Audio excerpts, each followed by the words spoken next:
The first order of business, a little up-close and personal research into the planes that will be competing in this aerial showdown. Starting with the one I'll be flying in, the workhorse of British World War I aerial reconnaissance, the two-seater RE-8. RE-8 stands for Reconnaissance Experimental Number 8. There was over 4,000 of them made. Are they maneuverable? Are they easy to fly? They had a lot of accidents in the early stages. They're a lot heavier, and so they require a bit more speed. They're a little bit tricky. Did I say that this is the plane I'll be flying in? Our opponent in this dogfight, a single-seat fighter, the FOKKER. That's FOKKER DR-1 triplane, made legendary by German flying ace Manfred von Richthofen, also known as the Red Baron, who was famously credited with 80 confirmed kills. All right, Bevan, you're our opponent in this thing. Tell me about the differences between how the FOKKER flies and our RE-8. So the RE-8, in comparison to this, is a complete barge. So it's a much bigger aeroplane, incredibly stable, inherently stable, whereas the FOKKER triplane's inherently unstable. Really? So it entirely was designed to be maneuverable and fighter. The triplane was a way of designing an airplane to have the same wing area as a biplane, so the same amount of lift, but a smaller wingspan. So you can go into a turn quicker because you're moving less mass through the air. That's pretty much it.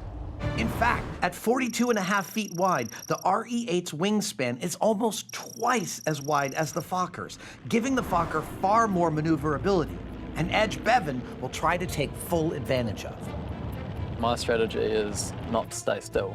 So I'm going to be trying to keep out of the gunner's way, so I might try a few sneaky little things like coming up from underneath the airplane so the gunner can't see where I'm coming from.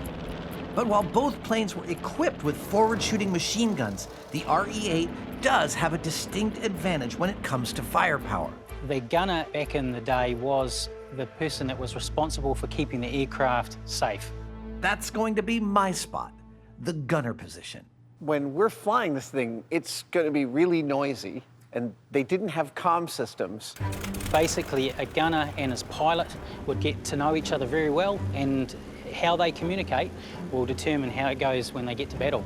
Oh, so if they just have good brains and they work well together, it can just be as much as tap-tap over there? Yes, yeah. So it really makes a difference. In many cases, the difference between life and death. Aerial combat in World War I was a surprisingly close quarters experience.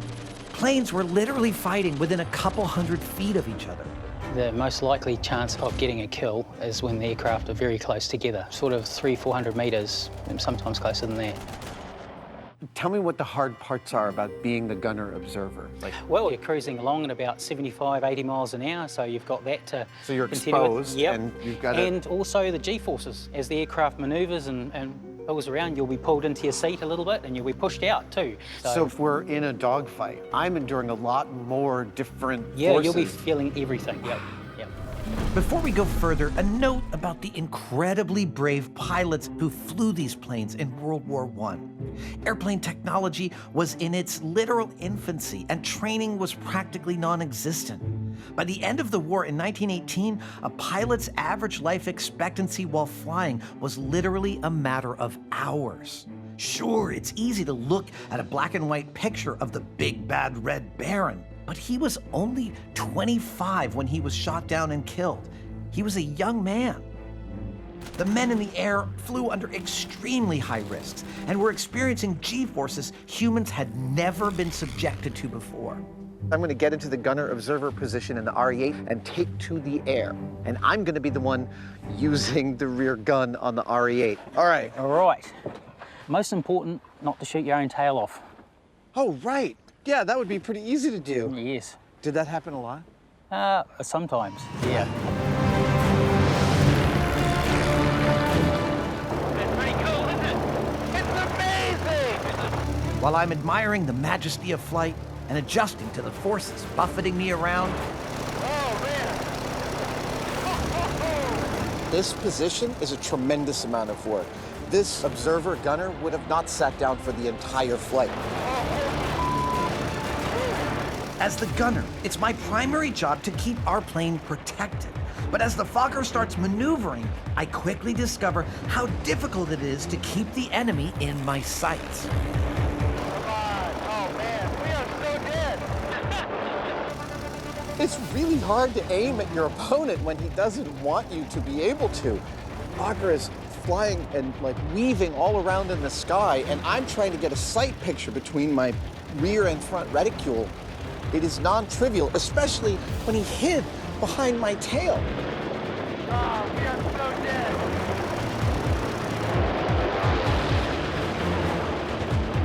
Well, he's steady on our 7. Coming up. The pilots were also telling me that one of the key techniques you might use against an opponent is approaching them from out of the sun, so that it's really hard for them to be able to aim because they're looking into the sun. It was really true. I had to look away. It's fascinating to me how close the engagement really occurs. You are in these machines that are machines of war, but there's a person right there. That's a far out kind of intimacy to the battle that I also didn't expect out of this. In fact, most planes engaged in World War I dogfights flew astonishingly close. The British actually sighted their guns for a 50-yard range. That's only 150 feet. In some cases, they flew so close, there are numerous accounts of pilots actually firing handguns at each other. Yeah, we're dead there. Push your way, Barrett. Son of a bang.